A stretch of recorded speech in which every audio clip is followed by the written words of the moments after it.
literally the first day I walked into the control room, I felt like I was standing on the bridge of the Starship Enterprise, and it kind of made sense to me because it brought together all my various interests. It brought in the science, it brought in the engineering, it brought in the technical, and it brought in the musical. And I thought, oh, this is where I need to be, and clearly I could hear well.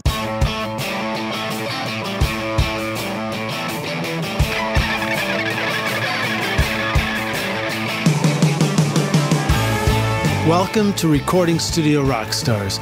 I'm Lid Shaw, and this is the podcast created to help you become a rock star of the recording studio.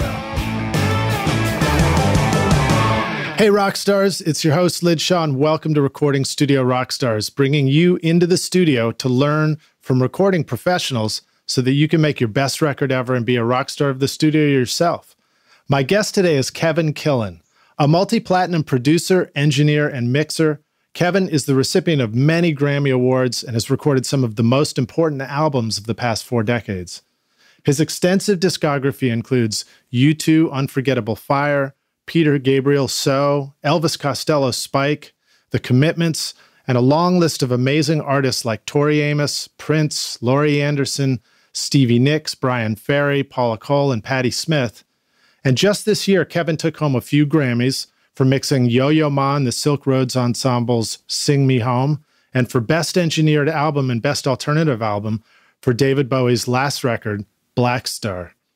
It was our mutual friend Roger Mutino, who was also on the podcast in episode 70, that was kind enough to introduce me to Kevin. So thank you for that, Roger. I'm thrilled to have Kevin joining us on the podcast today, and I look forward to getting into some really great studio questions. Please welcome Kevin Killen to Recording Studio Rockstars. Kevin, my man, are you ready to rock? I'm ready to rock. All right. How often do people ask you if you're ready to rock? Is that a common question for you? Yeah, I think I get that fairly often in sessions, but most of the time people often say, Killen. They have some kind of play on my name. So you must be killing the mix, or you must be killing that recording. And I've heard every variation of that. And right. I just kind of laugh. I promise to add some new ones, or at least regurgitate some old ones on the podcast. So Kevin, I've tried to keep my introduction brief. I mean, it's really hard to write an introduction for you because you've done so many iconic records and you've just been doing this for such a long time. How could I possibly sum it all up in a paragraph? Can you fill in some of the gaps and tell us more about who you are? Remembering that there are people listening who don't know anything about this story yet. Tell us how you started and sort of where you are now. So I'll give the brief synopsis. I started out as a young aspiring college student in Trinity College in Dublin. My main focus when I was a teenager was music, soccer, football as we call it in Europe. Yeah. Any kind of outdoor activities, but also I had a drum set and I was playing with some friends just for fun. I'm one of 8 children, 5 boys, 3 girls. Wow. And my 2 eldest brothers, my eldest brother Dermot is into Motown and Burt Bacharach productions, and then my brother Declan, who's a year younger than him, was into Led Zeppelin and the Beatles. So I grew up listening to a real wide range of music whenever I could get on the turntable and listen to stuff. And so I was always fascinated with sound.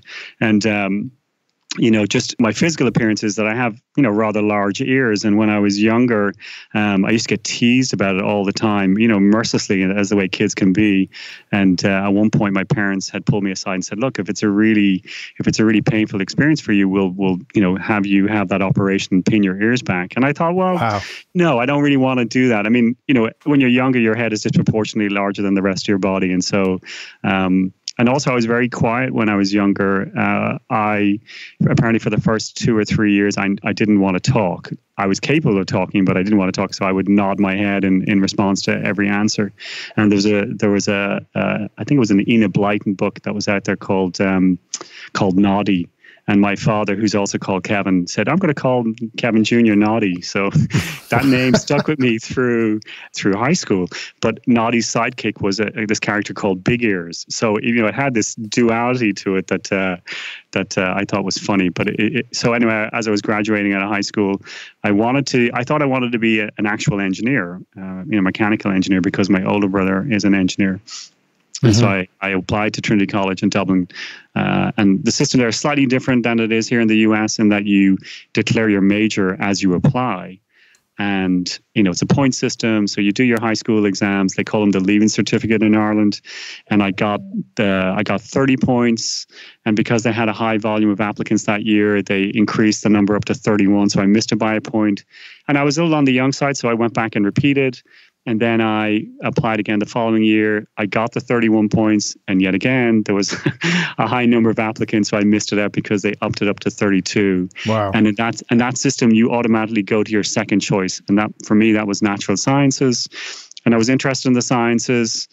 It's a bit like the Grammys, right? It's like you make your best record, but if there's a lot of other best records, you're out. Yeah. It's a bit like life, It's true to life. So I went into Trinity, full of kind of curiosity, and I got in there. And the dean of my faculty, so we were mixed in with the pre-med students and also the chemistry students, I guess the pharmacy students. And so it was about 180 of us, 200 of us in this lecture hall one day, and this was like his introduction to the faculty. And he said, pretty deadpan, like he didn't really care whether we showed up for classes or whether we, did our tutorials. The only thing that the college or his department cared about was our test scores at the end of the year. And it was such a deflating moment, having struggled so many years to get into the college.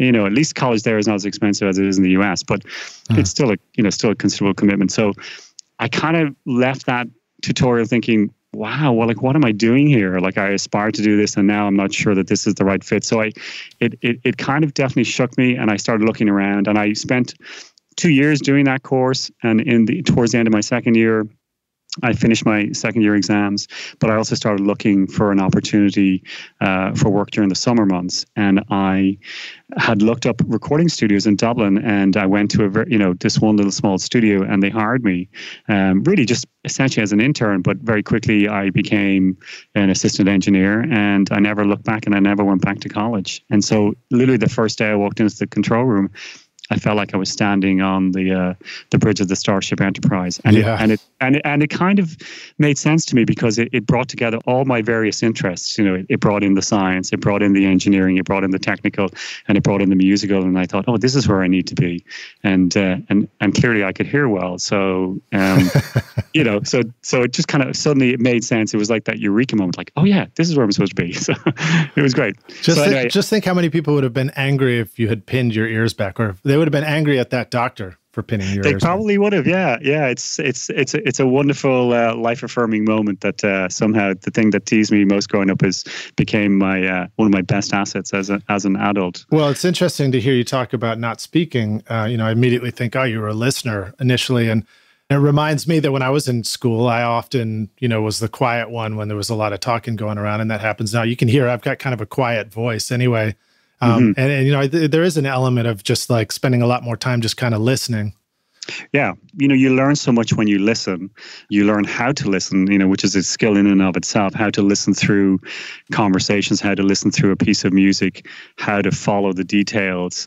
And, it's a muscle that you can exercise. And obviously, if you have a genetic predisposition to it, then obviously, or a physical disposition for it, then it helps. But it is a wonderful asset for sure. And I would inject that I created this podcast so we all get a chance finally to do all the talking. Oh, yeah. Well, like I said, being one of 8 kids, you had to learn to speak up in my family. And I was not the shrinking violet that I'm suggesting I was as a young, 2 or 3-year-old. But, I learned to hold my own. The shrieking violet. I definitely threw temper tantrums. In fact, my parents, laughed many times at telling the story how at one point, maybe I was around 3 years of age, having a complete hissy fit on the floor, and I forgot to breathe, and I just conked myself out. I just like knocked myself out. And that was the last temper tantrum I had as a child. Wow. I think I've had a few as an adult, but I think it was the last one as a child. So well done. Yeah. Well, so tell us about, beginning in the studio. You walk in, one of the first thoughts I have, and I have kind of asked this before, is when you started and when I first saw a studio, it really does look like the ship of the Starship Enterprise. Do you feel like that is changing now with these computers and digital workstations and stuff? Do you think that people have some of the same opportunities to walk into a studio, in quotes, and get a sense of awe around it, or do you feel like it's disappearing, or is it still there? I think it's still there. I think it depends on the facility. I think that there are certainly less studios around than there used to be, but then I still hear of people, building new studios. Maybe they're smaller facilities, but they still have an equal wow factor. But the major difference I have noticed is that, it's gone from being a listening environment to a visual environment. Yeah. And I think that's, to the point we were talking about earlier, listening is the key to making records. And if you're watching a record, that's engaging a different part of the brain, and watching and listening yet again is a different skill set. So a lot of times we've all, a lot of us have succumbed to the DAW environment, and that's part of the working regime that we all have to, embrace. But at the same time, we're paid to listen. And it does help sometimes to be able to not see anything. So when I first walked into the studio, there was not even a computer screen in sight. It was a Helios console, customized with a discrete monitor section, but like the old Neves. And then there was a Studer A80 24 track with Dolby A. And then we had an EMT plate. We had a Lexicon Primetime, a couple of Keepex noise gates, and we had a couple of chambers, and then we had tape delay, and that was pretty much. And I think we, within the first year, we got a harmonizer 910, but that was pretty much it. If we wanted to do flanging, we did it by lining up two tape machines and putting the same material on both and offsetting to create a flanging effect. Yeah, so it was very rudimentary, but yet again, the technology and the quality of musicianship was at such a high standard and the players were so adept of and capable of delivering a part or delivering an idea and executing what was written that you could change on a dime pretty quickly and get what you wanted in a very, very, very quick amount of time. I saw the commitments. I know what you're talking about. You could just be a working class and pick up an instrument. Next thing you know, you're the most badass musician on the planet. Right. So first off, what was the name of that studio? That was in Dublin? Yeah, so it was initially called Lombard Sound, and then subsequently changed its name to Westland Sound, I believe it was called. Anyway, but I was working there for about a year and a half, maybe close to 2 years, and the studio had almost like 3 different tiers of clients. 2 of the owners of the studio were jingle writers, and so a lot of the morning sessions were jingles for radio and TV, and sometimes for trailers for movie clips. And so a lot of those sessions happened in the 8 a.m. or 9 a.m. to midday shift. And there, if you're familiar with doing jingles, certainly of that era, it was a pretty intense schedule. The musicians would show up for 9 o'clock, so you had to have everything ready, the room set up, all the microphones tested, almost all your gain structure set. You'd record the piece of music in 45 minutes.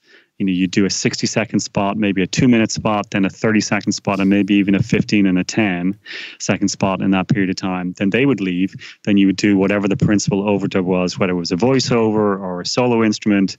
Then you would do quick mixes of everything, mix it down to 1/4 inch, leader it all up, then make cassettes and extra copies and send the client out the door at in 3 hours. Wow! So that discipline taught you how to be prepared, be really attentive to detail, and become really quick. And it was a great schooling. Yeah.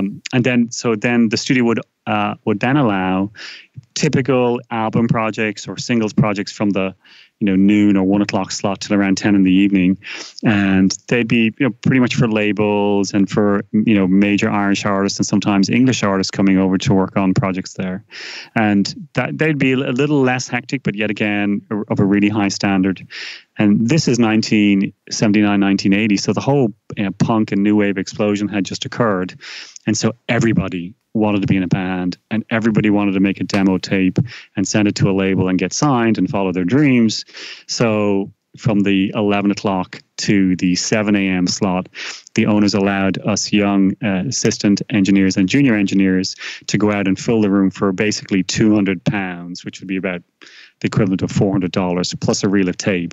And we would have that 8-hour block to try out our engineering chops.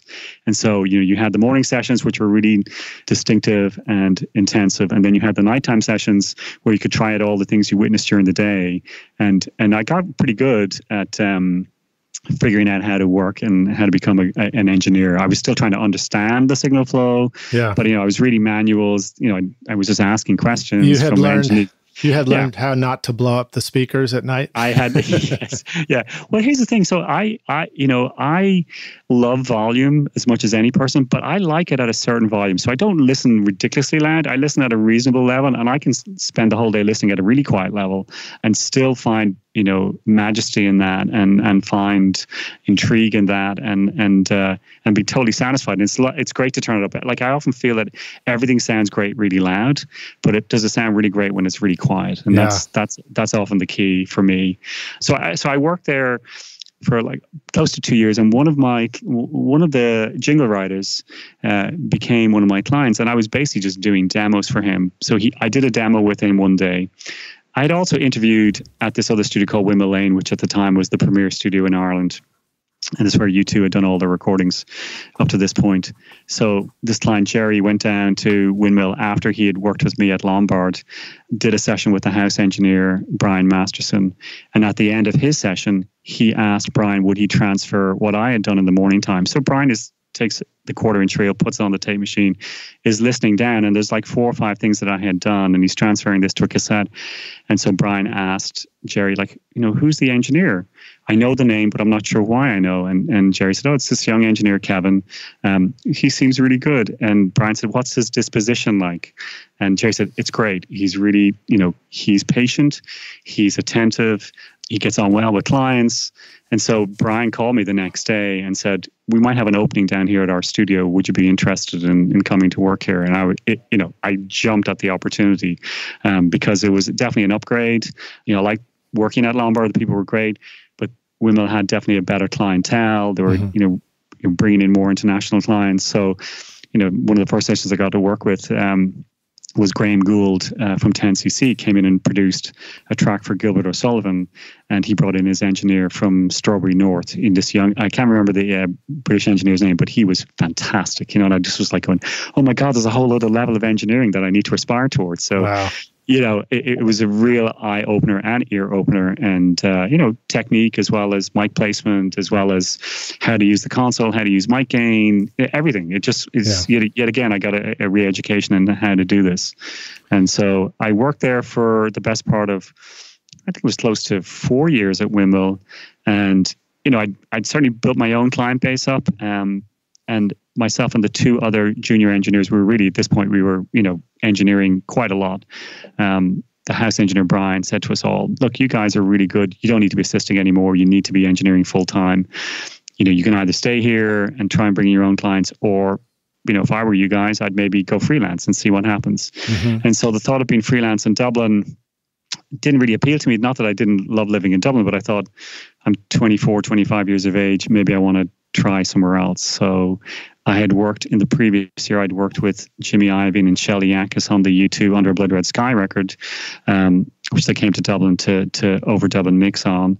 And then also with Brian Eno and Daniel Lanois on the Unforgettable Fire. Yeah. And I just felt like perhaps New York was the place, in a political context during the early 80s, the Irish Republican Army were unfortunately setting off bombs in the British mainland. So being Irish in England wasn't necessarily the most welcoming of places, understandably. Really? Wow. Yeah. And so I thought, well, historically, Irish people have always been more welcome in the US and certainly been welcome in Europe.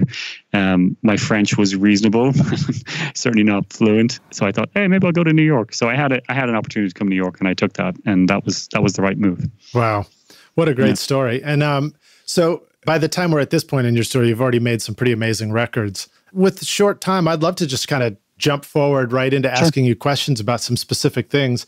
Can you talk a little bit about working with Daniel Lanois and Brian Eno, and what were some things that you discovered when you were working with U2 and those guys through that process? Well, initially I worked with the band as an assistant engineer on the War record, because I had just joined Windmill Lane and they were getting ready to do a new record. And Larry Mullen and I grew up on the same street in the suburb of Dublin, just about 3 miles outside the city centre. And he was aware that I was working at the studio. So he asked that I be assigned to the project, and that was a really nice gesture on his part. And I got on really well with the band. And I have this is an aside, but I have a piece of Larry Mullen's drum kit right behind me in the studio. Oh, you here. do? Yeah. Which one? It was his drum tech sawed off part of a hi-hat stand, and to shorten it, and he just handed it to me, and I use it as a guitar slide. Oh, that's fantastic. Oh, that's great. Yeah. So I worked on that, and then I also worked a little bit on Under a Blood Red Sky, and then the Unforgettable Fire came, and the band were at that point looking to change the production team, and the story goes that Bono wanted Brian Eno, and Brian and Bono were scheduled to have a final discussion as to whether he was going to be in the project or out of the project. And as folklore has it, Brian, as he got on the phone call, he was already determined to say no. And somehow at the end of 2 hours, or a 2-hour conversation, he'd agreed to say yes. Wow. So, which, showcases Bono's powers of persuasion. But as part of that, Brian said, well, look, if I'm going to do this, I really want to bring in an engineer that I know and trust, which is totally understandable. I was supposed to be engineering. And so what actually happened was the band had been rehearsing at Slane Castle, which is about 40 miles north of Dublin, just rehearsing, and they loved the way it sounded up there, and they felt, unencumbered by the studio process. And so they thought, when we did this Under a Blood Red Sky album, we used this remote recording system that was based in New York called FNL. And Randy Isradi, who's the owner of that system, is really a lovely, lovely man, wonderful technical abilities, and just like loves music, and can put a studio together anywhere in the world, basically. So he brought his system over to Dublin in flight cases. I mean, this is, again, this is the 1980s, shipped it over in flight cases, and set up a studio at the castle. And he actually came to Windmill the day before he went up. So he arrived in Dublin the morning of, came into the studio. He met me at the studio. I was literally underneath the brand new SSL that we were installing. I was hooking up DL connectors. And he goes, hey, I'm I thought Randy. you were going to say you were sleeping under it. No, I wish. No, I don't sleep that much. And so we met, and then I went up to the castle a couple days later, and he showed me how to use the setup. And then Brian, Danny, and I, we just got on. We had a division of labor that felt natural for everybody. Dan obviously was engineering, and then I started to engineer more, and we stayed up in the castle for probably 6 weeks, and then we decamped back to Windmill Lane. And I had some experience on the SSL and nobody else had, so I was driving that. And at a certain point towards the end of the project, we were running way behind schedule. Mm-hmm. So the manager, Paul McGuinness, implored us to try and redouble our efforts, and we did. But it meant splitting up our work days, especially for the last week and a half, where Brian would take the first shift from around 10 in the morning till 7 in the evening, and then Dan would come in and work from 7 until 4 or 5 in the morning, and I was there for each and every hour of it. And wow. And for the last 5 days, I actually didn't even leave the studio. And our studio manager, Irene, would come in and bring me fresh clothes and make sure I showered and was fed. And, it was just one of those intense. But, the thing I learned from Brian and Dan was, there's no such thing as, one type of studio. A studio can be anywhere, and, which is quite ironic given where the technology has gone over the years. So we were in this, less than ideal, technical space, but it had a great sound, and it made the band feel very comfortable. Mm-hmm. So they were uninhibited about delivering fantastic performances, and they didn't feel that pressure of when the red light goes on, and they, artists often freeze in that environment. And then Dan was such a really good intuitive engineer. He loved to experiment with sound, as did Brian. So the combination of the two of them together with what the band wanted to do really opened up the palette of sounds that was available to them. And of course, somebody like Larry and somebody like Edge, who are kind of interested in how their instruments sound. Not to say that Adam is not, but I mean, with certainly in drums and guitar, you can really do a lot more than necessary with bass. Yeah. So it kind of made for really fascinating, exploration of these songs. But it was a typical U2 record in that, they went in with some songs written, and then a lot of songs which were partially written and then evolved in the studio. And that process in and of itself, as you all know, is a difficult journey for anybody, let alone somebody who's suited to making records. It can be a real challenge. Yeah. What were some of the ways that you would have arranged the instruments in that space, and just some basic ideas of how you would have recorded a setup like that in a castle? So they had the band had been rehearsing in this ballroom that had about 3 seconds of decay time, which sounded great on the drums, but sounded absolutely rubbish on the bass and the guitar. So we actually found off the ballroom there was this balcony, and it was weird because it was stone balcony. When you put the Vox AC30 out there, it almost felt like it was a really dead space, and it was really bizarre. I mean, it's outside, but it really sounded amazing. So we'd often put the Vox amp out there. Then when Adam's cab, we'd pull it into a little storage room that was also quite dead. So we were getting the thrust for the bass. We were also getting, some great clarity on the guitar.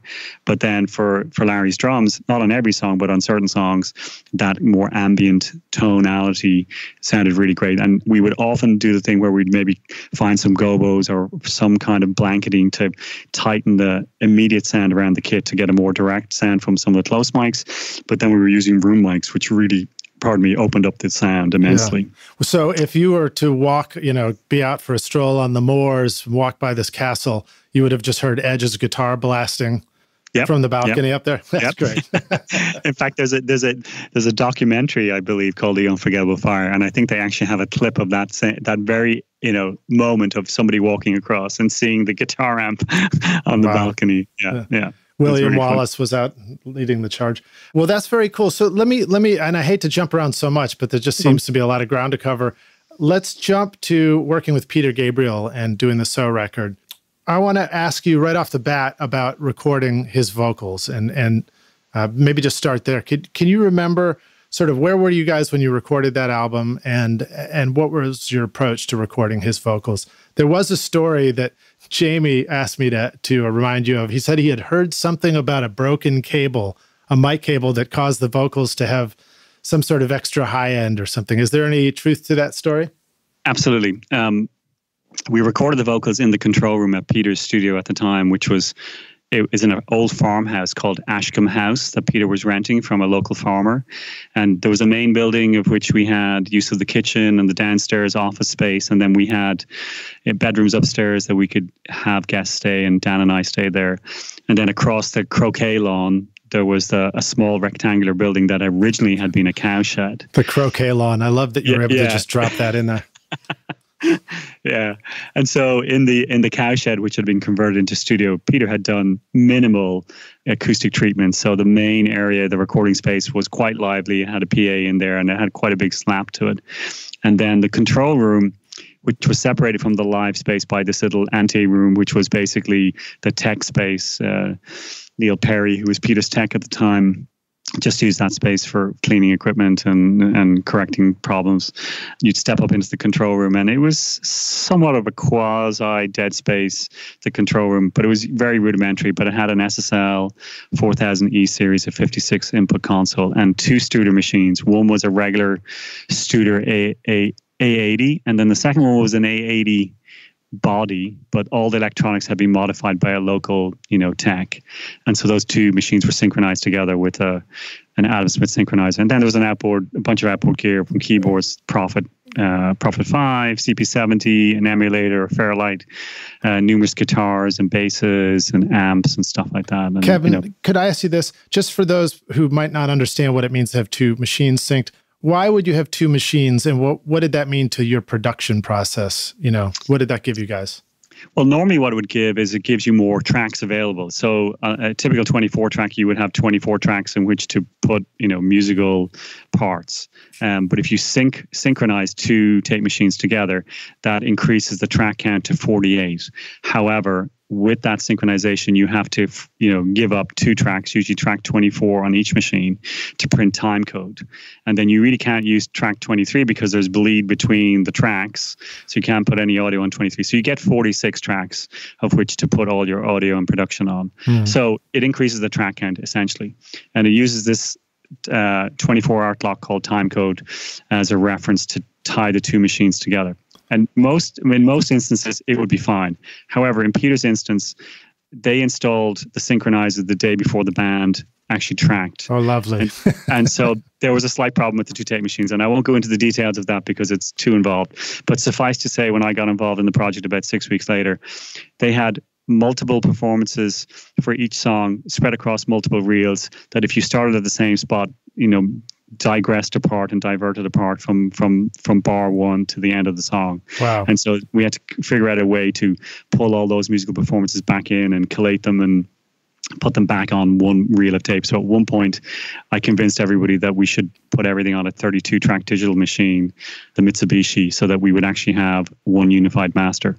But to go back to Peter's vocal, so Peter liked to sing in the control room, and we pretty much did every overdub in the control room at Ashcombe because it was just convenient and it was immediate, and we kind of liked to have a combination of a little bit of volume in the speakers and then headphones so that everybody could feel comfortable. And I think in general, for a lot of singers, it's easier for them to sing more consistently in pitch when they can hear themselves naturally, and headphones have a way of divorcing themselves from that reality. So Peter had told Dan and I that he had used a 57 up to that point for all his vocals. Wow. On prior records, and we both were a little skeptical. So we did a blindfold test, and Peter was game. So we set up 6 or 7 microphones, all blindfolded. Sorry, he was blindfolded, and we put a pop screen in front of all the microphones. And so Peter couldn't touch the grill. He just had to get close, and he had to decide which microphone he liked. And I made sure all the gain was the same. And so, in his headphones, it would be identical. So he's blindfolded. He's doing this test, and he arrives at this one microphone, and he says, "I really like the way this sounds." And it turned out to be the U47, a Valve U47, and it really did sound great in his voice. And Peter does have that natural, kind of slightly elevated mid-range and beautiful air around his voice. Mm-hmm. There's a beautiful harmonic to his singing voice, and so he took the blindfold off, and it was the 47, and so we decided, okay, let's use this. And I was taking out all the other microphones, I putting them away, and I thought there was something funny about this 47. I thought it didn't quite have the usual response I would expect from a 47, like a little more thickness in it. So I was disconnecting the cable. And as I was disconnecting the cable, I noticed there was it looked like there was a tear on the cable. So I had the tech Neil take a look at it. And he comes back about 15 minutes later. He goes, "Oh yeah, the shield had popped off this cable. I just reattached it." So we plugged it back in. Peter stepped up to the microphone to start to sing. And it had a different response. Like it was a more typical 47 response, a slightly fuller sound. So we had Neil come back in, and we were like, "Well, we liked the way it sounded before. Is there a technical reason why we couldn't do that?" And he was kind of quizzical for a moment, and then he came back and said, "Well," he said, "technically, there's no reason why we can't, but let me think about this for a second." So we took a patch cord, and he lifted the shield off the patch cord. And so what we did was we took the microphone, obviously ran it through the mic pre on the SSL, and then we put it into the patch bay, the regular U47 sound. We took a patch cord out of that mult and plugged it into a fader. That would be the regular response. And then we took an unshielded patch cord and plugged it into a secondary fader. So now we had, on one fader, we had the 47, that was the regular response. And then on another fader, we had the slightly, airier response. And that was our EQ. So, wow. The combination of the two. And it wasn't like, it wasn't, you would think there'd be some weird phase issues, but if they were not unmusical, and it just made it sound like this wonderful, beautiful sound. Well, that's cool. So that became our vocal chain for the thing, and we ran it through. It was like an LA2A style compressor, but it was an actually Decca compressor that Peter had purchased from EMI years and years ago. A nice tube compressor that had a nice attack and release, and that became the vocal sound. That's great. That's great. And so that's what we would have heard on Sledgehammer, for example. That would have been on all the vocals. So yeah, that's great. Yeah. So I wanted to also jump back. You had talked about listening and how there's a visual component, and sometimes you need to not have the visual component. When I was going back and listening to your discography, I think I ended up on YouTube and heard a version of Sledgehammer. And of course, it's got that iconic video with the train going around his head and all this stuff. And same thing, I realized I was like, I had to close my eyes so I could just really focus on the music and what you had done, right? Because the video was so intense. And I remember when that video came out, it was really groundbreaking for me as a kid. I think it was groundbreaking for everybody, including the director. Yeah, absolutely. Yeah. Indeed. Well, okay, so let's see. I've got more questions here. Staying on the vocals topic for a sec, let's jump back to the castle or into the studio with you too. Talk about recording vocals with Bono. What were some of the things that really seemed to matter for capturing his vocal performance? I think for a lot of singers, including Bono, I think once they have confidence in the lyrics, then usually the performance comes quite quickly. And for Bono in particular, there's a certain arc to the evolution of lyrics. And so probably during that record and prior records, lyrics often came last. And so that can allow for reflection in terms of, you know, what the band is doing, but it also can create a slight disconnect because you're at a certain point, you can't put the final musical touches until you really know where the vocal is going to sit and what the intent of the lyric is. So, you know, I think there's a lot of experimentation in terms of what he would try and do. And, you know, Brian Ferry is quite similar, and so is Peter. But, you know, once they came in with a lyric that they believed in, performances that in and of themselves were very quick. You know, usually 2 or 3 passes, maybe a fourth pass to grab something. You know, but we're punching in on the tape machine. We're not using multiple tracks. We're maybe have 2 tracks and we're punching in various sections to make sure that we got a great vocal take. Interesting. And yeah, so it's not like that, you know, it's not like you're doing playlists, because we didn't have, like, the Unforgettable Fire was recorded on 24 track. So, you know, the band covered maybe 16 or 17 or 18 of those tracks just from the outset. And then putting a couple of tracks available for vocals, you really had to manage. It's like moving chess pieces around a piece of tape and making sure that you had not only a place to bounce to, but also, you know, adjacent tracks or non-adjacent tracks to capture the vocal. So, and of course, once you go into record, you're erasing what was there prior. Yeah. So, you know, you can't go back and have buyer's remorse. It's done. It's over. And back then there was no Pro Tools, so even the idea of playlisting just wasn't invading your process. What do you think it would have been like if you had made that record today, or if you had Pro Tools while you were working on that record? I assume you would have used it. It would have been the format, or do you think you might have still used tape? How would you like to comment on that? I think they would have used Pro Tools at this point, and I know that they have been using Pro Tools over the last number of albums, because I still have friends in that camp.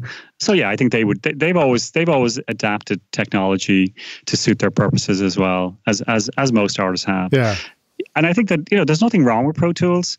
I think the biggest trap with Pro Tools or any DAW environment is, because you're looking at things and because you don't really have to commit to anything, a lot of the important decisions often get put off until, you know, it's too late. And so therefore you end up having lots of various possibilities in an arrangement.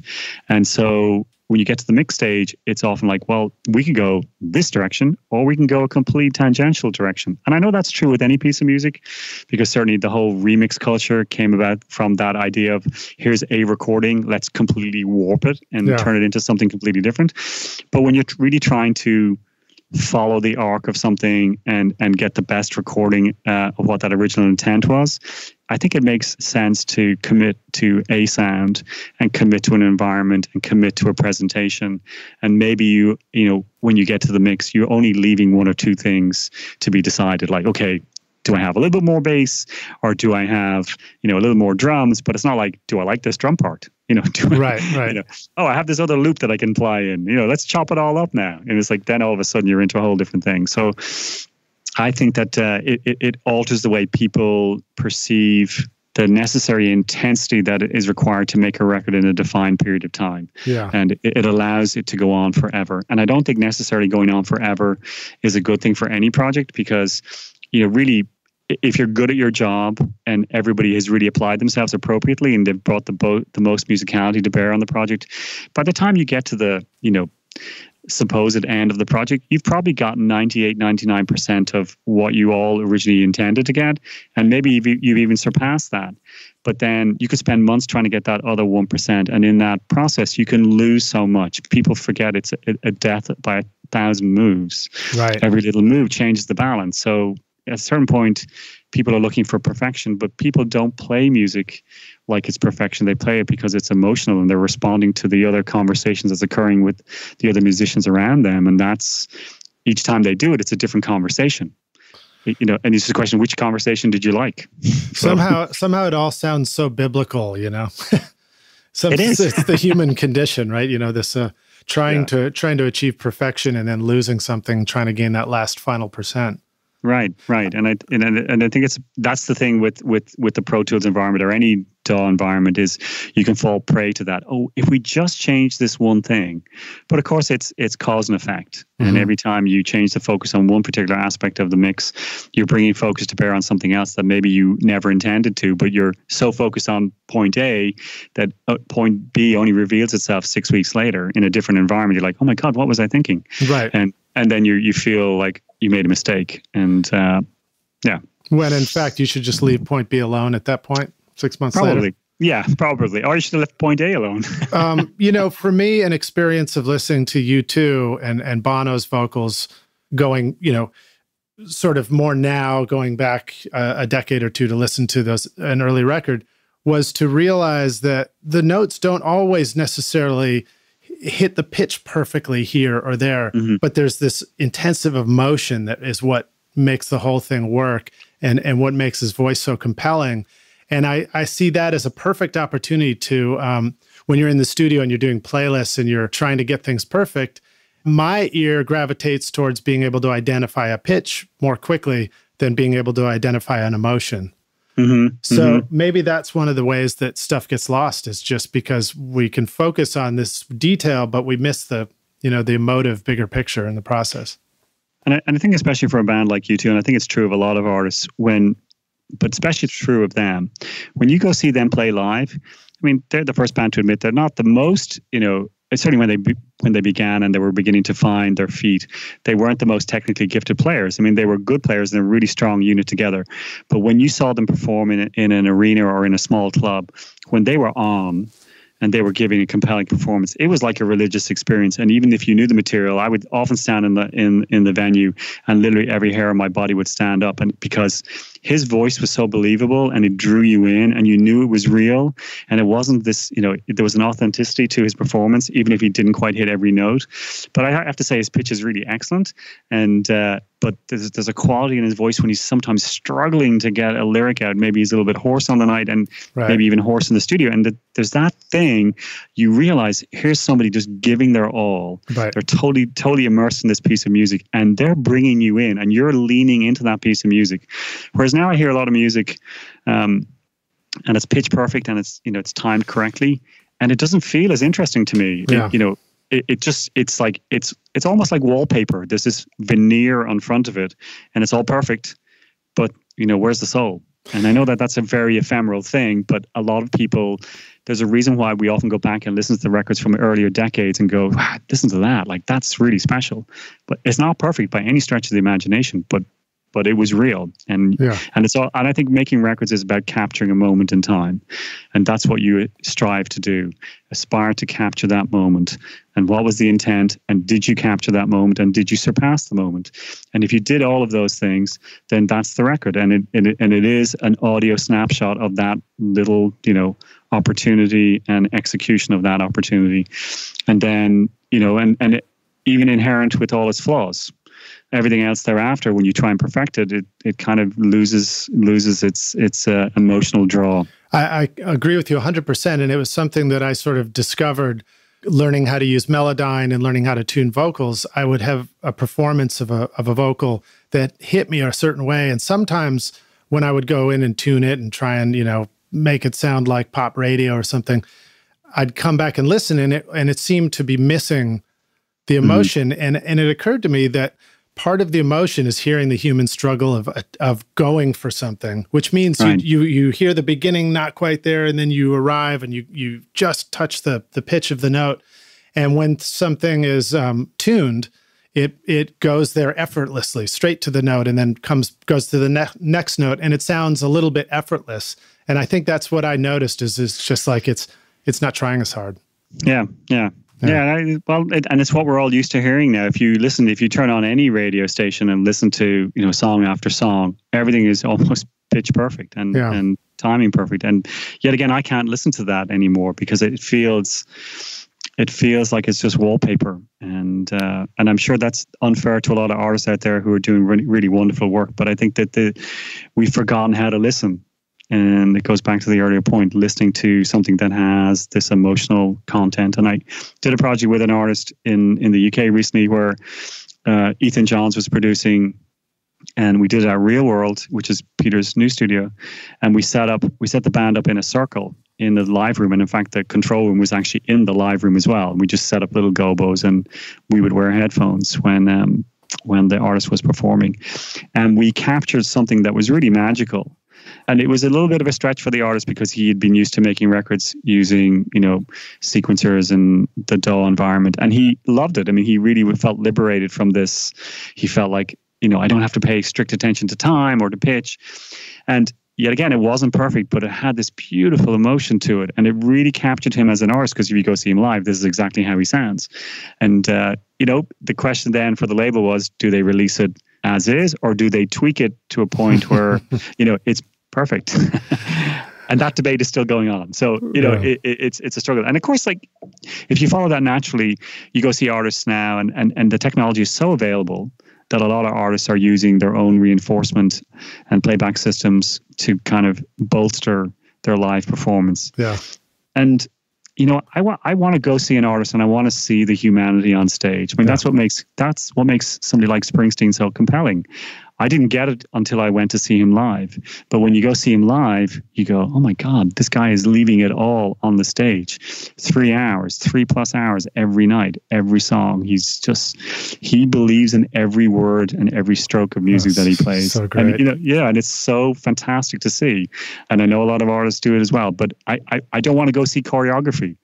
I'm not interested in choreography. I'm interested in people putting the emotion out. That's what I respond to. And everybody else has a different perspective. And I totally respect that. Yeah. Music is communication between human beings. Yes. Yeah. And it's the universal language. Yeah. Absolutely. Yeah. Okay. So you were just talking about being in a circle, and I think you began to talk about headphones. So let's talk about YoYo Ma for a moment. And, it's clearly some very technically proficient musicians. What was it like to record with those guys? How do you approach monitoring? Do you give people headphones? Do people not have headphones? How do you arrange a band like that and capture such an amazing sound? And tell us about the reverb, because there's some beautiful reverb on that mix. So with YoYo, I got brought into that project literally like about 2 weeks before they actually started the first recording phase of it. My friend Jody Elf was the engineer on the project, and he has worked with Silk Road over many years, and there was a discussion internally within the band and within the label about how to present this band and this artist in a slightly different, slightly more, I wouldn't say elegant way, but maybe in a slightly more pop way. And Jody was feeling that perhaps he needed some help in that regard. So he asked me if I would come in and help with the engineering, and then obviously take over as, co-producer and also as the mixer of note. And so the initial tracking of the first 8 songs, I was not available for, because I was in Holland working on another project. But when I came back, I started to work on those songs, and we edited and mixed. And but when we got to the second phase of recording, we pretty much went back into MSR, which is a studio here in Manhattan, sadly since closed. We went there for 5 days in September of 2015. And it was, it's a pretty large room. So we set everybody up. There's lots of musicians. So it's like at any given moment, there could be up to 20 players in the ensemble. So, the notion of trying to get separation is a ridiculous notion. So you basically just arrange the instruments around the room, kind of like-minded timbres, so that you could, the bleed between each instrument would be, relevant and musical. And then we did set up headphones, and we basically set up a basic mix, and then they had their own additional cues which they could add or subtract how they wanted to hear. Some of the players chose not to use headphones at all, and they were just listening in the room because the natural balance within the room was so great in and of themselves. And then some chose to only immerse themselves in the headphones, and it was really a taste issue for them. And my job was initially to go out and capture really what was going on in the room. It was very much like a capture recording process, because you couldn't do anything else. You couldn't turn it into something that it didn't want to be. And with all these very odd instruments from China and Syria and Africa, you really had to be respectful of how those tonalities presented themselves. Now, what about mic choice? Did you find yourself choosing different mics for different instruments? Did you know ahead of time, I think this mic will work for that double reed instrument? Or would you have to try and experiment a little bit? I think we had, from Jody's experience in the past of recording the ensemble, we had a pretty good idea of what would work, especially in that space. And we tended to go for things that had a slightly more distinct pattern, like maybe a hypercardioid pattern, so that we could really kind of get close in on certain instruments and really get the kind of thrust of that particular instrument. But we did experiment a little bit. So there was a little bit of acknowledgement in advance of what could work based on experience. And then there was also some little experimentation based on what was actually happening in the room on a given piece of music. And then, with Yo-Yo, he's clearly an amazing musician. Yeah. But the thing that's very disarming about him is he's incredibly funny. I mean, right. He's an incredibly bright man. And if you've ever seen him interviewed, he really thinks about things in such a beautiful and magnificent way. And he's very well read, and he's got a broad education that touches across every subject, and he's very knowledgeable in almost everything. But he's just a great human being. But he has this wonderful ability to make you feel completely at ease in his presence. But also he's disarmingly funny, and so he would catch you unawares, and he would crack me up many times in the session. But then when it came to mixing, Johnny Gandelsman, who's the first violin player and also the co-producer on the record, he wanted to lean on me to basically establish, like, okay, here's our basic sound. What can we do with this sound to make it present as maybe something slightly more contemporary? And so that was always the discussion. What can we do? So in terms of the reverb choices, I was mixing in the box, and I really love the Altiverb plugin. Yeah. I really love the Eventide Black Hole. And I love the UAD, the RMX16, and the EMT plate. And so I used a liberal amount of those, plus the 224, the UAD 224 that I have a couple of presets in. And so, it was a combination of all those. And a lot of times I'll always have a couple of reverbs that are incredibly long, maybe 16 seconds or maybe 30 seconds long. And if you just add a touch of those into certain things, or sometimes you drop something into that just for a nanosecond or a millisecond, it could create a little aura around an instrument, or a little highlight that adds to this lovely dimension that you can't quite identify what it is, but it just makes you listen deeper into the track. Yeah. And I kind of think of mixes as being a three-dimensional space through two static speakers. And I'm always trying to create that illusion that, the music is surrounding you, even though that's physically impossible in stereo. But like trying to allow the brain to be tricked into the notion that you're really hearing a surround mix in stereo. Right. Well, I like your idea of leaning into it. I mean, you made my computer speakers sound awfully good when I was reviewing these last night in the house. Yeah, lovely reverbs. Do you, actually, this is an aside, but I just met Michael Carnes yesterday, who developed all the Lexicon reverbs. And he has this new exponential audio, and he's developing some beautiful reverbs, Nimbus and R4. Kevin, also, I wanted to ask you about working with Laurie Anderson, because I've always been a huge fan of her music since I was Superman and, saying, what's this? Talk about working with her as an artist and how you were involved in that, and what were some of the things that are really important to making her record sound the way it needed to sound? Well, what's great about working with Laurie is because she's really into experimenting with every aspect of the recording process. So from sound to arrangements to perceptions about, what people want to hear and present itself. So originally, Laurie was working with Brian Eno, and Brian was here in New York, and they were working with another local engineer. And I'm forgetting who it is, but I know Joe Furler it was. And he's a dear friend. Apologies to Joe for forgetting. And and for whatever reason, there was something in the schedule that either he was not available.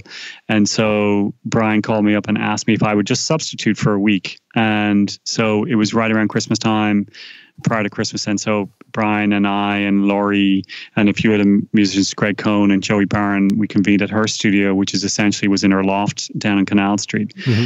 And we just worked, for 5 or 6 days. And it was a really fun experience, and everything was great. And then after Christmas, in the beginning of the new year, Laurie called me up and asked if I would come back down. That Brian wasn't available, but could I come back down and just help sort out through some things? And for whatever reason, for the next 3 or 4 months, I ended up going down there almost every day, and we worked on this material for a really long time, and we developed new songs. And then Brian came back in towards the end of that process, and he was listening to what we had done and making suggestions. And so I mixed for a week here in New York on my own at Skyline Studios, where I met Roger.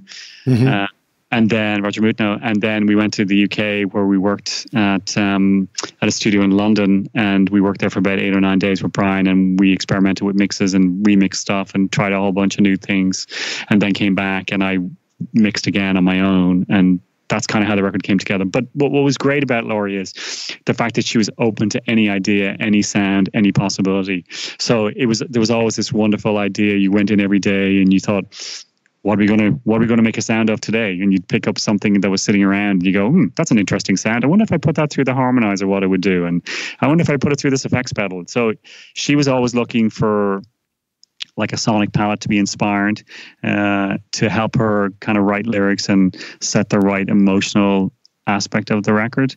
And so, but there was a lot of experimentation. So on one hand, it was really great from an audio point of view because you could just try whatever the hell you wanted. Right. On the other hand, it was another one of those records which could have just gone on forever. Right. That's what I was going to ask is when you go through that process, which is a lot of fun as an engineer, when do you have this sense that, I've just captured the moment? Because what's the moment? Yeah. Nobody ever knows. Or everybody has a different perception of what that moment is. Yeah. Yeah. Well, and yet again, this was, I'd worked with Peter. I'd done a record with Brian Ferry, very similar kind of thing with Laurie and a couple of other artists who either didn't have the restriction of budget to worry about it because they had basically had their own studios. Mm-hmm. So there wasn't a label going, we're not going to pay for studio time anymore. You have to get done. So that impediment was not possible and not present in those situations. So Laurie could get up every day and go to the studio. It was in her house, basically. And so I was, yet again, I was very comfortable working in non-traditional studio environments. And I was also very comfortable with these elongated projects. But at a certain point, you do have to kind of focus and try and corral the thing into a definitive end. And you have to kind of impose a little bit of a schedule on it because otherwise it will keep going forever. And maybe you do go past that moment where you realize that was the moment and the record gets worse. And you always want to avoid that. So, it's a little bit of an instinctual belief and also, a tacit agreement between the artist and yourself and everybody involved, especially if you have some outside counsel who comes in and goes, oh, this is so much better than where you were 3 weeks ago. I really see where you're going. And that was kind of the role that Brian was playing. He was, listening and observing and making suggestions and helping guide us through the kind of day-to-day process, but having a much broader overview of everything. And the musicians associated with Laurie, like Greg Cohn and Joey Byrne and Jerry Leonard, all wonderful musicians who are artists in their own right who, not only brought musicality to bear, but like such a sonic imprint on the record too. So, at a certain point you realized this is done. This is done. And also Laurie, wanted to be done as well.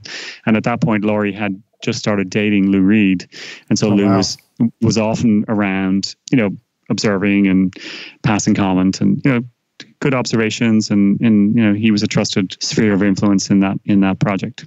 Wow, that's cool. You talked about making records and just trying to bring your best musicianship to each moment of the day. And I suppose if you're doing that, you're really just bringing your best every day and you put a framework on it.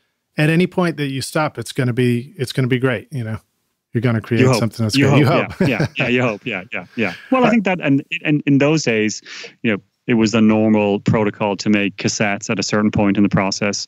You run a rough mix onto a cassette and then you'd walk around town and you'd stick it in your car and you'd listen. And oftentimes you'd make notes of when a particular balance made sense and made you react in a very positive way. And oftentimes you go back and say, hey, that mix from last Friday, there's something amazing about that. Can we recapture that? And hopefully you documented it, or, maybe there was a automation system where you were able to grab a snapshot of it at the time. But Laurie had like a Soundcraft console, so it was like all completely manual. I had copious notes. That was one of the things I learned from Brian and Danny was write down everything. And, so you notate mic presettings and chains and stuff like that and effects. And so, because you never know when you have to go back and try and recreate the ambience of a particular part, but you might need to modify the part based on, a new lyric or a new arrangement or something like that. So it's always good to know where you're going. So how do you write stuff down these days? Do you still use pen and paper or pencil and paper, or do you, resort to iPhone snapshots and things like that? a combination of everything. Yeah, I still trust pen and paper. Technology is wonderful, but it's not infallible. And pen and paper is still my preferred method. But, sometimes a quick snapshot is ideal. When we were working on Blackstar at the Magic Shop, basically I would write down all the monitor settings every day for the rough mixes. And so if I needed to come back, I could just quickly push back up those balances because they were garnering a certain response in the room. And I think those responses are important to notate. And you can't, certainly you have 4 or 5 great musicians out in the room and they come back in to listen to the first playback and they go, that sounds fantastic. What did you do? And you think, I didn't do anything. I just set the microphones up and captured what you did. And, you're witnessing and you're hearing that dialogue that's occurring. And you think, it might be really smart of me to notate what this is because I might have to come back in 2 weeks' time and recreate this. And I should really know what it is because it's important. Yeah, well, there's something that even happens when you're in Pro Tools and you're just doing a Pro Tools session, if you're not on a console like that, where as you do overdubs and you push other instruments in and out of the way just for the mix, you forget, but you're constantly changing those balances and the whole relationship. So there's a lot of movement there that comes and goes. Back in the early 90s, I had the great honor of working with Lynn Johns, who was one of the engineers when I was growing up that I, sought out his work and listened to. And I'd met him a number of times in Los Angeles. And at one point he asked me if I would engineer for him on a Stevie Nicks record. And I was absolutely petrified. I thought, oh my God, Lynn Johns, why was he asking me to engineer? But, we hit it off really well and we're still really good friends. But during that process, we were working at Oceanway and we were working in one of these rooms that had, I think it was a Neve 8038, and I believe it didn't have automation at the time. So often we'd come in every day and we'd just throw up a rough mix. And one day, Lynn and I were in there on our own, and Lynn he said, watch this. And he threw up this rough mix, and it was just off a 24 track. And I looked at the position of the faders, and it sounded really good. And he just adjusted the pan pots a little bit. And he goes, what do you think of that balance? And I thought, well, that sounds pretty good. He goes, you know what? I don't really like that balance. So let's just start again. And he pulled it back down and he threw up almost the same balance. Now you looked at the fader positions and it was like literally, Liv, it was maybe a dB or dB and a half different. And yet how it presented itself was so radically different. Kind of looked at each other and he went, I know this looks weird and it sounds really radically different and I can't explain it. He said, but there's something about this alchemy that works and you just have to figure it out every time. And I thought, wow, there's something to be said for just, experimenting with balances until you find something that moves you.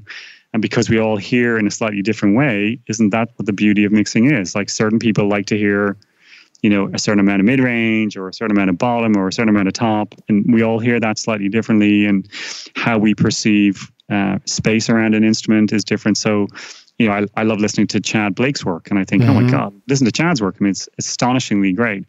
Same with Roger's work. Or, there's lots of great engineers out there. And you think, I could never do that. And then I also feel like sometimes they can't do what I do. So it's, you do what you do. You have a particular affinity for how you want to present a piece of music. And hopefully the artist that you're working with look at the body of your work and think, yeah, I want to work with that guy because I like what he does in these records. And I want some of that in my work. And hopefully that's what you bring to the table. I'm glad you mentioned Chad Blake. So I've referred to our listeners as the rock stars. Rock stars, go listen to Colossal Head. One of my favorite records ever. Just wanted to put that out there. Yeah. So I have a great question. I reached out on Facebook and asked for questions for you. And this one came in actually from Chris James, who was, funny enough, your competition at the Grammys. He was up for Best Engineered Album for Hit and Run 2 for Prince. Oh, okay. And he said, first off, congratulate you, Kevin, on your Grammy Award. It was well-deserved for a wonderful record. Thank you. And he also said, for some reason, I remember reading years ago when people were syncing 2 decks that you, Kevin, preferred to keep everything on one reel. I'd like to hear your thoughts on that. And I think he also wanted to hear your thoughts on delay compensation in a Pro Tools session and if it has any modern day frustrations while working in the box.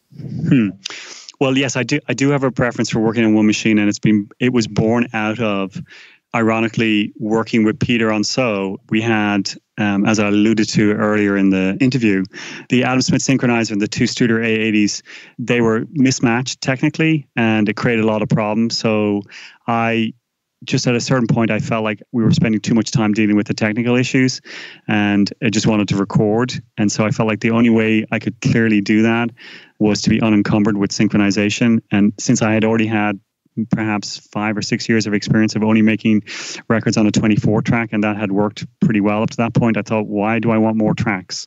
It's not making my life easier. So I did try one other time on another project with Arif Martin and Howard Jones. And although the technology worked seamlessly, yet again, there was an inordinate amount of time spent measuring the difference between beats using calipers. You know what I mean? I thought, this is not music. This is science. It's science, and which I love. I love science. But at the end of the day, I felt like this is more of a technical thing. And also working with Dan. Dan is very mercurial, and he's a wonderful producer. But, when you work with Dan Lanois, it's like you have to be ready every day to record. That's the whole point of being in the studio. You've got to be ready to record. So if there's a great performance going on and a technical issue, arises that prevents that performance from being captured, that really makes Dan mad. And I totally get it, because it's like, you got the moment. You may never know when that moment's going to come back again. A different moment is going to come, but maybe that was the moment. And that's what we're always trying to capture, is that moment. So I kind of, at that point, I was like, I tried synchronization on and off for maybe 2 or 3 years, and then I just gave up on it. And so I started using either just staying to 24 track, or I for a number of projects, if at the time they could afford it, I would rent in a Mitsubishi 32 track. That gave me the best of both worlds. It gave you, a few extra tracks to work with. I did actually on a couple of projects try the Sony 48 track machine, and that was great. My friend Hugh Padgham had also told me a great way of working with that machine. And he said, look, I love working on 24 track too. He said, but what I do is I record all my performances on tracks 25 to 48. And I use them as my record tracks. And then I bounce everything down to tracks 1 to 24. So I always have 24 tracks to play with to record, but I have to make sure that my whole mix only exists on 24.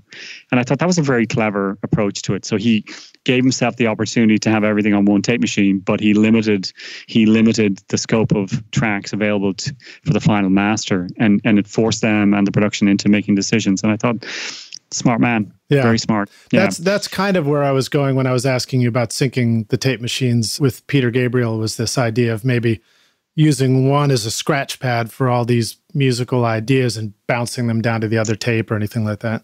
Right. But, with tape, you also have the generation loss issue. And I think that is a major consideration, especially on a project where the project is going on for a year and you're rolling tape over and over again. I mean, there's a huge degradation in terms of what it sounded like initially and what it ended up sounding like prior to mixing. You end up adding a lot more, you certainly would add in more mid-range and more high-end because a lot of the wear and tear had taken that response away. And, when you do that, you're also bringing up the noise floor. And so it's that intricate balance of trying to get something that has clarity when you initially had it on the first day of capture, and then you've lost it somehow.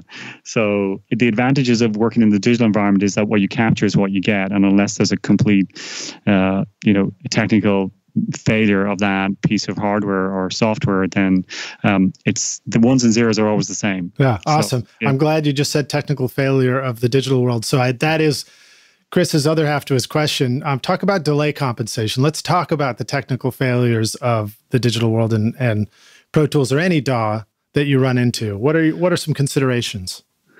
I like to work in the DAW environment where I feel like it is like a glorified tape machine. My workflow is to try and use the minimum number of plugins on a project as possible. And I have a mix template that I've adapted over the years that basically, by creating subgroups and pushing, like-minded instruments through certain subgroups, that my EQ and compression plugin number is set at 8, and that's it. So that's it across the whole mix. Doesn't matter whether it's 10 tracks or 110 tracks. I try and create it so that it's I can do it in such a way that it makes sense for that piece of music. If I need to go in and do a little more detail, I can on an individual track. But I like to feel, yet again, I don't like creating environments in my production where there's numerous amounts of tracks.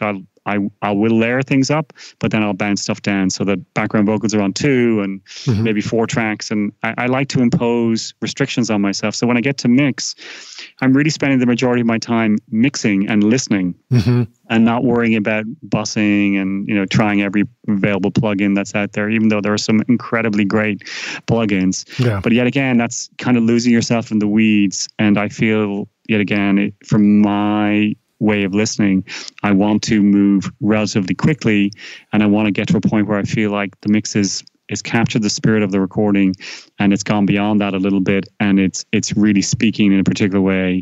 And then if I overthink it, then I lose the mix, and I hate getting into that situation. So I try and keep it simple. I will say that when I first started using Pro Tools as a mix platform in the TDM environment, I really couldn't get great mixes because I really didn't understand what was happening with all the latency. And I mean, I could hear it, but it was confusing to me and to my ear. And you don't really experience that in the analog domain unless you deliberately run something through a delay line or something's out of sync on the multitrack. So I have to say, you know, the latest iteration, and certainly since delay compensation's come on, it's helped, and it definitely makes for a smoother presentation of the recording. But at the same time, it's doing something at the same time. And the question is, you know, how much processing does one put on there? So I think every little bit of processing is a bit like every overdub or every additional layer you add to it. It can add something, but it can also take away something. So I'm always mindful of how much processing I do when I'm mixing, and I like to try and keep it, you know, as elegant a workflow as possible. So keep the track number count down to, you know, 25, 30 tracks if I can, and, you know, use, you know, maybe about eight plugins, and then add in some reverbs and delays, and try and get a great mix as quickly as possible. Wonderful. Well, speaking of working quickly, thank you for being patient with me on this long interview. Rockstars, we're going to take a break now for just a second. We'll come back in for the jam session. Kevin, thank you so much for being here with us. My pleasure. You can find notes to what we're talking about, links and links to Kevin's records at the show notes, which will be at recordingstudiorockstars.com or rsrockstars.com, and then just search Kevin and it'll take you right to the blog post. We'll see you guys in just a minute for the jam session. Hey everybody, it's Lid Shaw, and I want to thank you so much for listening to this episode of Recording Studio Rockstars. I really appreciate you, and I really appreciate your time. And as a way of saying thank you, I've created a special mix tutorial just for you, Rockstars, totally free, called the Mix Master Bundle.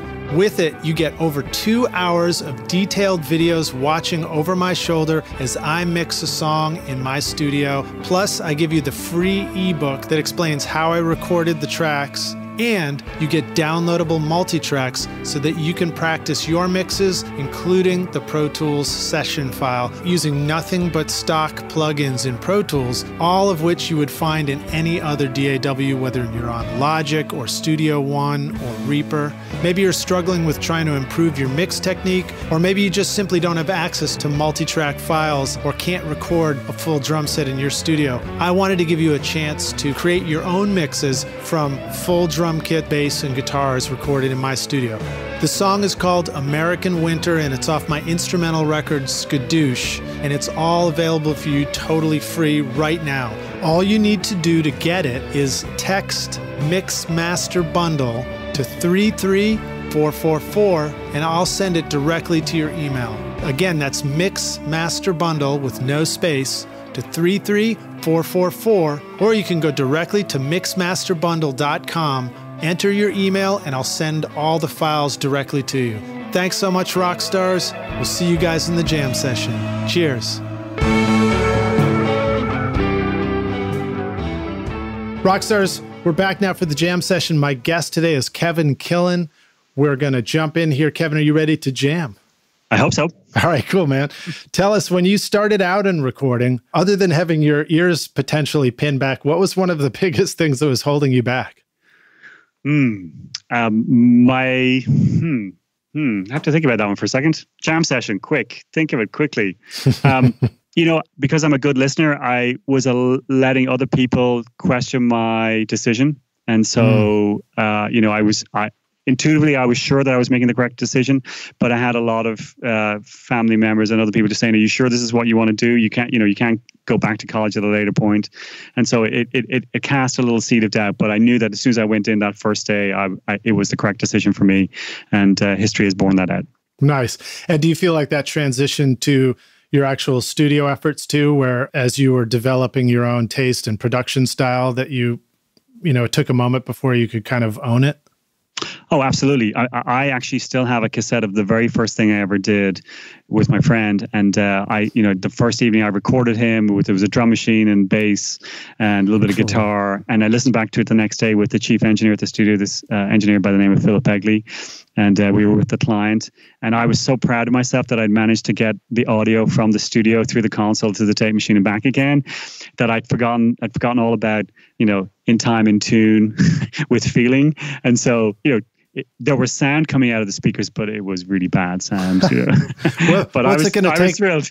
How do we convince you to put that on SoundCloud so we can include it in the show notes? No. I think in fairness to Finbar, who's the artist, I think that would be really cruel. If people heard it, they'd look at me and go, "How did he get from there to there?" I was always so proud of my production work that I was like, I just want to put up, the demo that the artist sent me and then the final result. And every time I would think about that, just to sort of show off what I could do for a new client. And then every time I thought about it, I was like, but I don't think he's going to want me to do that. Yeah, it's a humbling experience. But I was like a kid. I was like a total an excitable kid. I made it. I actually did it. I did this, and then they were going, "Yeah, you certainly did that, and don't ever do that again."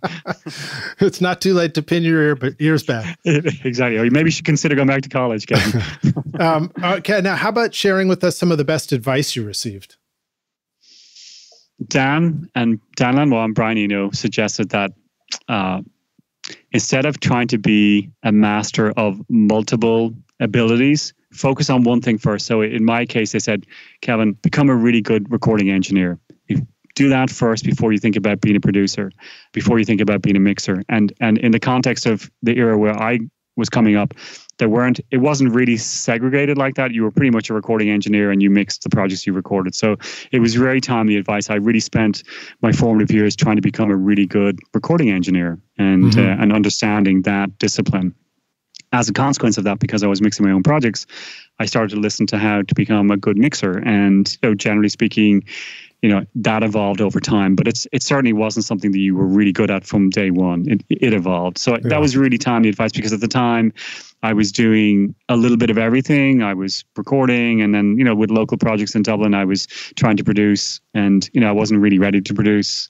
And, I certainly wasn't ready to take other people's projects and mix them on my own without having any knowledge of what the intent of that recording was. I did better on my own projects, but not on other projects. And that took me a number of years to really figure that one out. And, if you look at my career, I didn't really start getting asked to mix other projects until the late 80s, really. And I'd already been doing this for about 9 or 10 years at that point. So that's great.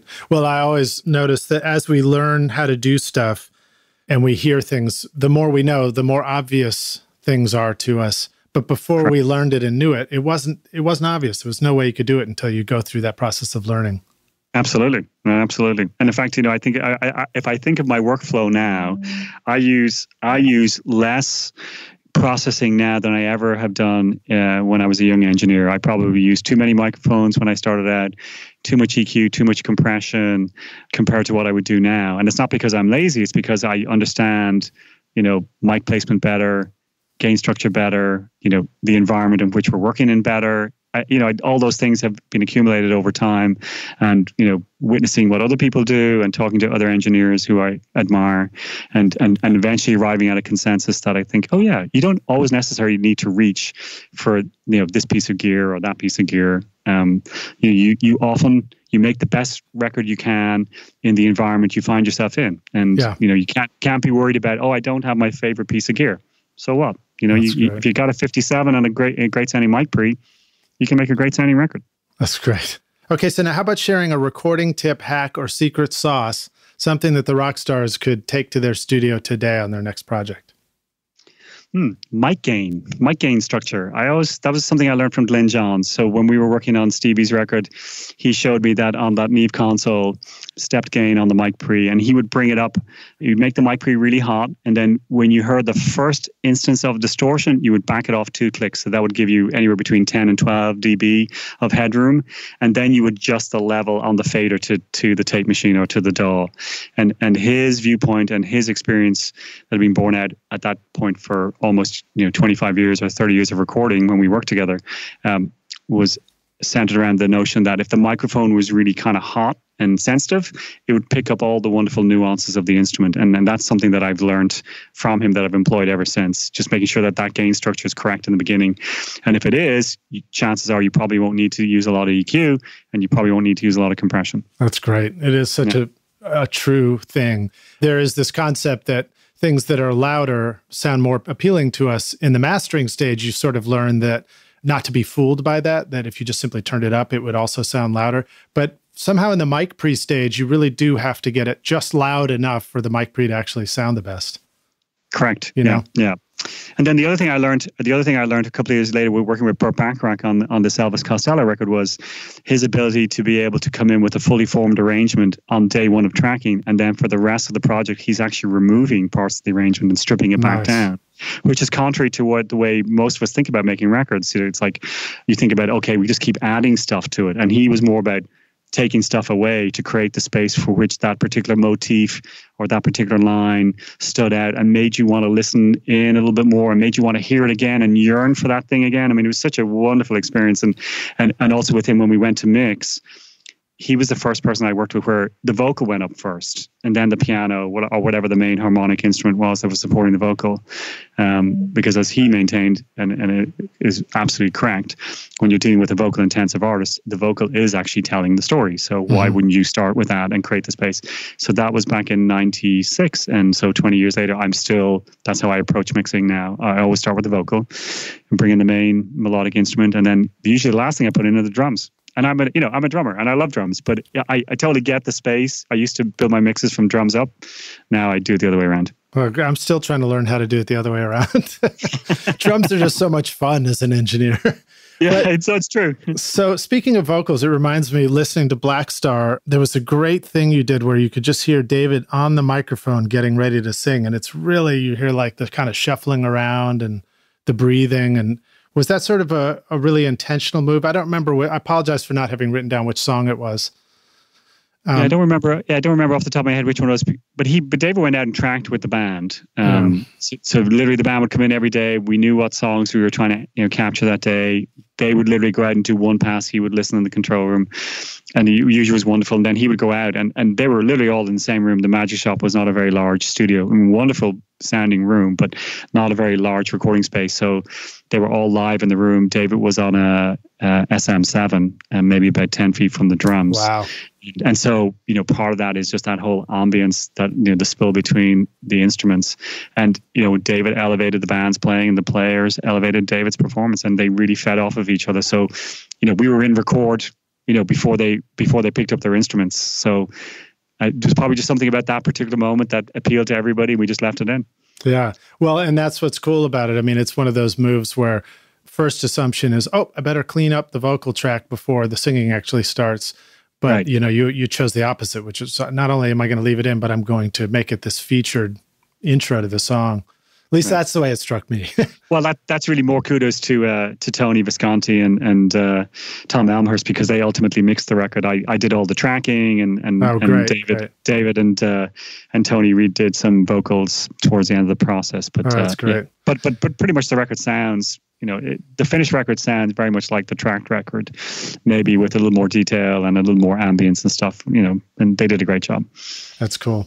Another aside, on the day that David died, my daughter had a day off from school because we were having ice snow days. We actually had like a week off. And so we sat down and built Legos all day on the dining room floor. And I put on Blackstar and I played it. We listened to it from top to bottom so that I could introduce my daughter to David Bowie. And so we sat and listened through the entire record. And so it was really an experience. Yeah, the day he passed, I was in the studio with Henry Hay, who's a wonderful keyboard player and producer and arranger, and we were recording the cast vocals for the Lazarus record that David had put together. And so Henry and I knew that David was really sick, and Michael C. Hall was the only person in the cast who knew he was sick. But that was a very emotional day. We decided we were going to honor that commitment, and we were going to go in and record that day. And we all felt like that he was in the room with us, whether we were, whether it was a very intense day one way or the other. We worked for 12 hours on that cast record, and we felt like he was there. Yeah. I mean, his records have been incredibly meaningful to me from the moment of discovery of music to the present day, Yeah, I think for most people. Yeah. Myself included. Yeah. All right, so a couple more questions here. Share with us a hardware tool, something, it doesn't necessarily have to be like an outboard compressor or something like that, but anything physical that you have on sessions that you're sort of always glad you've got it. I have a number of pieces, but I really love my Hardy M1 mic pre's. And I have this box that Chad Blake turned me on to years and years ago called a sound retrieval system. It's made from the Hughes Corporation, and it's basically a voice cockpit processor. And you can do some really weird and wacky things with it, and you just kind of run some audio through it, and it kind of totally messes with the phase. So you can make any signal going through that box feel like it's dancing way outside the speakers. Wow. Not great if you're cutting vinyl, but wonderful if you're just streaming, So that's often a little thing that I use. Okay, cool. Cool. Yeah. All right, now how about a software tool, something that maybe is a favorite or just something really cool that you've recently discovered that you want to share with people? Well, I'm a big fan of both the Sonox suite, the Sony Oxford suite, and the UAD software package, because I feel like both of those, they're really musical, they're very intuitive. The Sony stuff, I actually used that console back in 2003 when Peter asked me to do a 5-1 mix of So, and I was able to make that console sound like an SSL 4000 E series with relative ease. And I love the way its workflow was. And then with the UAD stuff, I think they've done an amazingly great job in capturing, the original hardware versions of the software. And they take the time, they do it right. And, as do a lot of the companies. But, for me, they're often my defaults when I'm setting up sessions. That's great. All right. Well, so now how about I was going to say about the Sonox stuff. I have been hard pressed to find a replacement for Inflator and the Sonox Limiter, which both are a couple of my favorites for just sort of doing some final mastering touches. Right. How about a resource for the business side? I mean, there are many listeners who don't necessarily want to just do this for a hobby. What advice do you have for them, or an online resource, or just anything to just get the business right? God, this is an area where I'm really not as knowledgeable as I should be, and that sounds somewhat kind of counterintuitive. I know what works for me. I think having great representation is really important if you're a young engineer. If you can find somebody that you trust, who will represent you in the way in which you want to be represented. So I think that's, the best piece of advice I can give is find somebody who will represent you in the best way that you want to pursue your career. And would you like to give a shout out to anybody as far as great representation goes? Well, I could say my own manager, Joe D'Ambrosia, who's a wonderful manager, and I would definitely give a shout out to him. Okay, cool. Absolutely. Cool, yeah. Great. Now, how about an organizational online resource, something that you use to kind of do something digital that keeps your world together? Of course, I'm a big fan of Hightail and WeTransfer. I use that all the time to help navigate file transfers and stuff like that. And Google Docs, I think, is also a wonderful app. So a lot of times I'll use those three apps to kind of make my life a lot easier, especially when I am, working via satellite. So this is, in this day and age, a lot of times we have sessions that are unattended. So it's really great to be able to have those things at your fingertips, to be able to have the client be as close by as possible. Very cool. All right, so last couple of questions here, and we're done. They're both hypothetical. This one is, imagine you were sort of, dropped in a new city and you were going to start all over, and you needed to have a simple setup to record with. You wanted to find musicians to record, and you needed to make a decision about making ends meet, or you were giving advice, say, to your son who's going to do the same thing or something like that. How would you answer those three questions? Simple setup, find people to record. What's a good way to make ends meet to start out doing this? Simple setup would just be a little laptop, either an Apollo interface or a little, HD native interface. Anything that's, decent sounding, a couple of decent sounding microphones, maybe 3 or 4 decent sounding microphones, a couple of utility microphones, maybe some 57s, but maybe a couple of great sounding microphones that you can put your hands on. Anything from SM7s to maybe a couple of Royer ribbons or something like that. And keep it simple, and maybe apply a little bit of discipline where you say, I'm going to go and only record 24 tracks, so that you keep it simple and keep it elegant, so you don't get out of whack. In terms of where you would find stuff, I would obviously look on the local website, listen to the local radio stations, see where a lot of the music is coming out of, find a couple of musicians, see where people are playing, and then go and show up and see who's playing at what venue, and try and establish some connection there. And in terms of doing whatever I would need to do to make money and to survive, that's really kind of open to anybody at that point. I mean, before I worked in the studio, I did numerous jobs from when I was 12 years of age, from working in a shoe store to working on a construction site to, working in canning factories during the summer months to working in the postal service. I even worked as a bus conductor in Dublin one summer, making money. I mean, I think really at the end of the day, you do anything to make money to survive if you want to basically pursue your craft of being a musician or being a recordist or being a producer. So whatever builds you do have, you need to be able to meet those demands, and also give you the time and flexibility to go and capture recordings and delve into that world. So once you started in a studio, was that kind of it for other jobs? Was it music from then on out? Pretty much, yeah. I think I've only ever worked in the studio since I was 19, and it was a great experience. But certainly back in those days, sessions were typically 12 to 14 hours long. That was the typical lockout date for each session. So you add in a few extra hours, an hour before for setup, and then an hour afterwards for cleanup. You're pulling 16-hour days. It doesn't give a lot of time. And so as a consequence, as I said, I was really into football, what you call soccer. Uh-huh. And so because I was so active and because the studio was so sedentary, I became a runner. And so I run 4 or 5 times a week. I've, certainly run in many races, road races here in the city and in other cities. And I've done a few marathons. And, I often think that marathoning is a lot like making records. There's that initial excitement as you're on the starting line, which is akin to first day of tracking. And then there's the realization and the drudgery of, when you get to about mile 18, you realize, oh my God, I still have another 8 or 10 miles to go. And that's kind of like the overdub phase. And then there's the elation of crossing the line where you feel like, I will never do this again. And 2 steps later, you're thinking, I'm going to do it again. And that's akin to just being pummeled through mixing and mastering and, like, oh my God, I'll never make another record. And so it has given me the fortitude to always keep the big picture in my mind. And also, you're capable of doing so much more if you can just push a little bit harder. Yeah. And, so yeah. That's great. Yeah, no, I have also run a couple of marathons, and a few days afterwards, you wake up and you're like, man, I'm really in good shape today. yeah, but that day after, you're in pain. Yeah. It's a bit like making a record when you feel like you just pulled 3 weeks or 4 weeks of like nonstop work. You haven't seen your family, you haven't seen your friends, you've only been working. You're tired, you're grumpy, and you think, God, why am I doing this? And then a couple of days later, you think, man, that was a great experience. Let's do it again. Yeah. How does it feel to win a Grammy? Do you come back feeling like, yes, sign me up for the next record?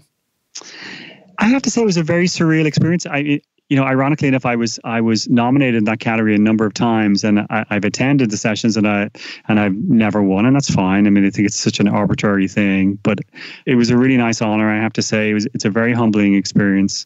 And we walked into the theater. Elaine Chow, I believe, was the host, and she kind of handed out this piece of advice, and she said, "Look, if you're a nominee, come sit down the front, because if you are the winner, you have 45 seconds from when your name is announced to get up on stage, say something meaningful, and get off." And she said, And by the way, it kind of looks really dumb if you're going to read from a piece of paper or your iPhone or your iPad. So you're in front of all your colleagues and your peers. Speak from the heart. They know exactly what you mean. And so I did not have anything prepared because I'm not superstitious, but I just thought that was very presumptuous of me to do that. Yeah. And I thought, the other nominees in that category were wonderful, and any of those records were equally deserving, as I'm sure lots of other records were equally deserving.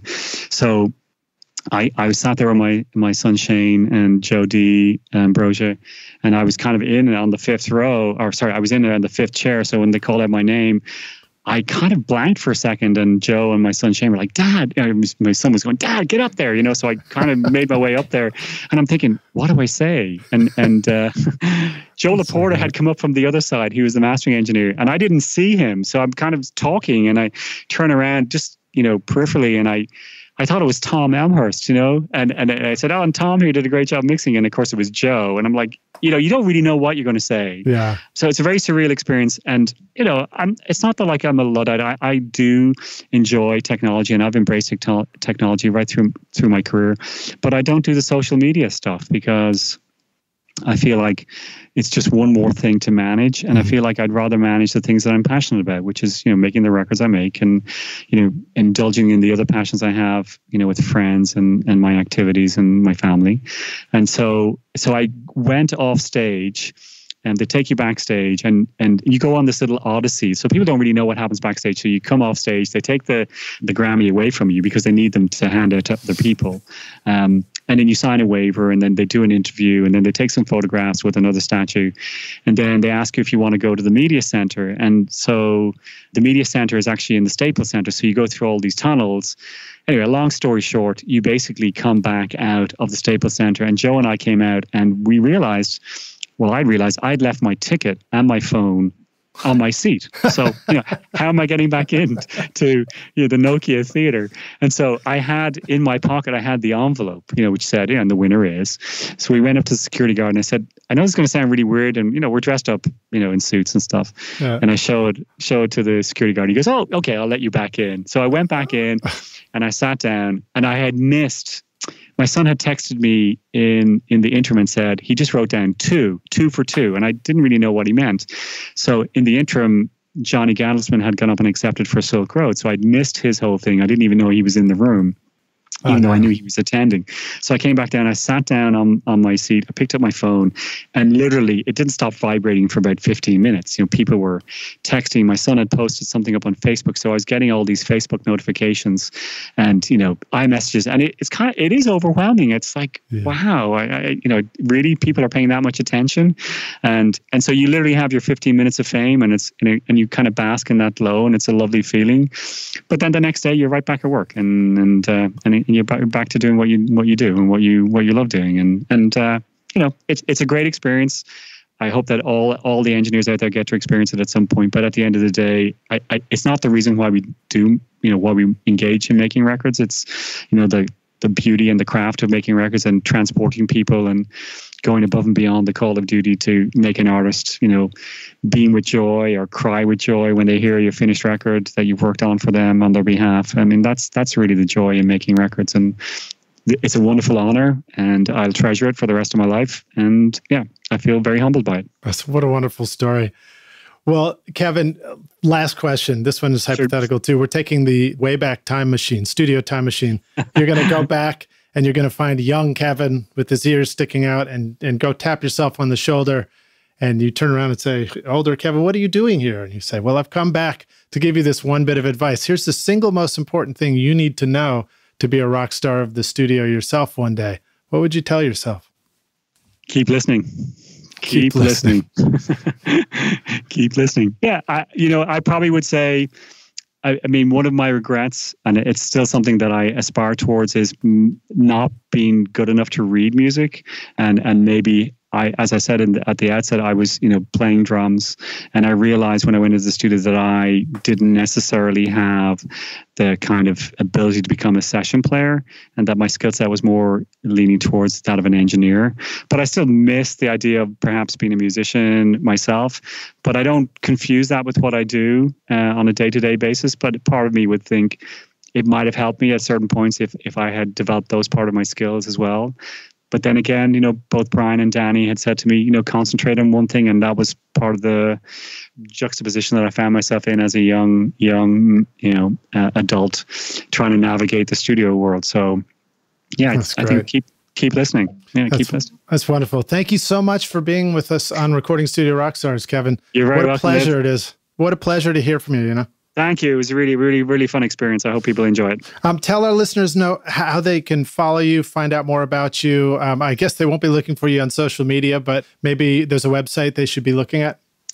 Yeah, Joe D'Ambrosia Management. If they go to that website, there I have my own little link on that page. I did have a Kevin Killen website, but it's down right now, and I'm trying to get it back up. But to Joe D'Ambrosia Management Inc., they will find my link and my contact information there. All right, wonderful. Well, thank you again so much for joining us. I look forward to meeting you in person some point and see you around the studio. You're very welcome. Great to chat. All right, cheers Kevin. Thank you. Thanks so much for listening to Recording Studio Rockstars. If you enjoyed the show and want to help make it better, please leave a rating and review on iTunes to help reach more people. You can click directly over to iTunes or go to recordingstudiorockstars.com/review for an easy explanation. And if you want more free content, all you have to do is text RS Rockstars to 33444. Again, that's RS Rockstars to 33444, and I'll keep you in the loop with articles, videos, and podcast updates. And I'll let you know about any upcoming giveaway offers, all totally free. Thanks for listening. I'm Lid Shaw, and this is Recording Studio Rockstars. Now, go make great music.